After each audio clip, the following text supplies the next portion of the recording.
You've been told the same thing your whole life. Invest every single dollar. Don't let cash sit idle, right? Inflation will just eat it up. But for so many people, following that advice leaves them feeling, well, fragile. Like they're just one surprise car repair away from a total disaster. You're doing everything you're supposed to, but something still feels off. So what's the missing piece? It really boils down to this question.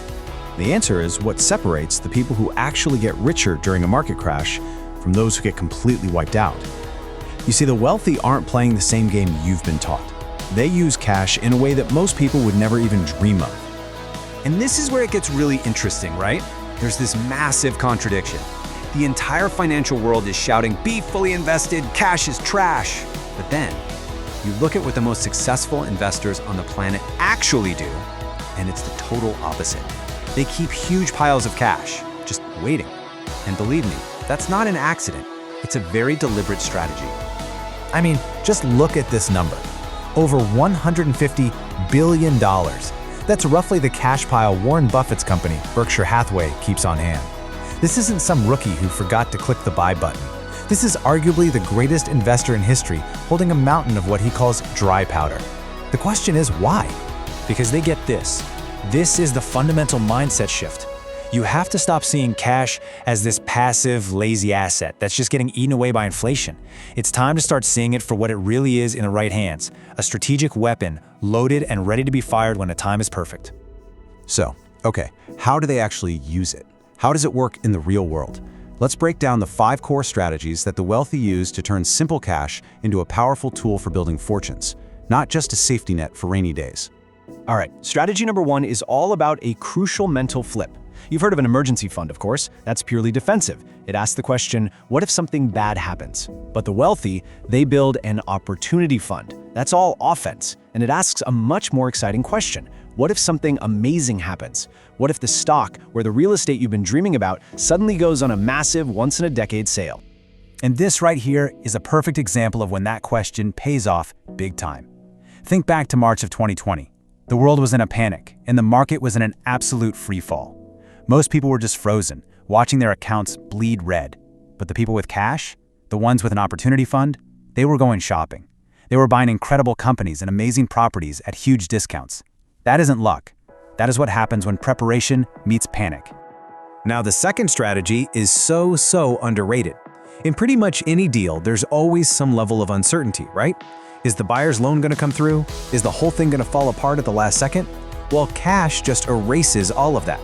For a seller, cash is absolute certainty, and that certainty is incredibly valuable. And this is where you can really use that leverage. A cash offer on a house, even if it's lower, will often win because it's a sure thing. If a small business owner is in a tight spot, a cash buyer is a savior, not just a customer. Cash gives you the power to solve someone else's problem fast, and in return, you get a much better deal. It's pure leverage. Okay, our third strategy is a bit more defensive, but honestly, it might be the most important one of all. It's about avoiding the single biggest thing that destroys wealth for most investors, being forced to sell your best assets at the worst possible time. And this is the vicious cycle, the trap. So you're fully invested, just like they told you to be. Then the market crashes. And right then, of course, life happens. You lose your job or there's a medical bill. With zero cash, your only option is to sell your stocks right at the bottom, turning a temporary paper loss into a permanent, devastating one. Having cash reserves completely breaks this cycle. It lets you ride out both the market storm and the personal storm without having to touch your long-term investments. So now you've got your cash weapon. Strategy 4 is all about knowing when to pull the trigger. And for that, there's a really simple tool called the VIX. It's known as the Fear Index. You don't need a finance degree to get it. All you need to know is this. When the VIX number is really high, it means the market is absolutely panicking. And what's just incredible is when you look at the data, you see this crystal clear pattern. The moments of absolute maximum fear, like when the VIX went crazy in 2008 and 2020, were immediately followed by some of the best stock market returns in history. The key, though, is that you can only take advantage of that fear if you have the cash ready to go when everyone else is desperately selling. And finally, let's just tackle the biggest argument against holding cash head on: inflation. You always hear that cash is dead money, just sitting there, losing its value every day. And you know what? For a long time, that was basically true. But things have changed. This really shows you the shift. For years, you'd get next to nothing on your savings. But today, high-yield savings accounts and money market funds are actually paying you a real, meaningful interest rate.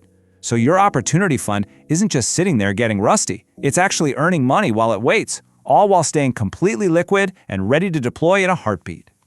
Okay, so we've gone through all the practical stuff, but if we stop here, we're missing the biggest piece of the puzzle. Because a lot of people will hear all this, they'll understand it logically, and they still won't do it. And the reason why is this powerful, invisible barrier: financial guilt. You've been trained to feel like holding cash is lazy or irresponsible, that you're missing out or falling behind. There's this little nagging voice in the back of your head that tells you you always need to be doing something with your money. But you have to realize, that voice isn't your own intuition. It was put there. It was installed. So who installed it? Well, just ask yourself. Who profits when you're constantly active? Brokerages want you trading because they get a fee every time. Financial advisors often want your assets under management. The whole system is built to profit from your money being in constant motion. But the truly wealthy know that sometimes the most profitable move is to do nothing at all. So what can you actually do about this, starting right now? You don't have to be a billionaire to think and act this way. Here's a simple 4-step plan you can literally start today. Here it is. That's it. 4 easy steps. First, open a separate high-yield savings account. That separation is key. Second, give it a powerful name that reminds you what it's for. Opportunity fund, war chest, whatever works. Third, change how you think about it. Its job isn't to grow like a stock. Its job is to be ready. And finally, go look at a chart of a past crash. Actually study it. You'll start to see that volatility looks a lot more like a sale than a catastrophe. Because ultimately, this is the real payoff. Yeah, the interest you earn is nice, but the true return here is optionality. It's the freedom to say yes when an incredible deal comes along. It's the power to move when everyone else is paralyzed by fear. It's the ability to take control of your own financial future. And that's really the secret, isn't it? You can read every finance book in the world and still end up broke. Real wealth isn't built on complicated information, it's built on simple behaviors. The wealthy aren't necessarily smarter than everyone else, they just have a relationship with money that is calm, patient, and strategic. They have a plan, and they have the cash to stick to that plan no matter what the world throws at them. So, I'll leave you with this thought. The next market crash is coming. It's not a question of if, it's only a question of when.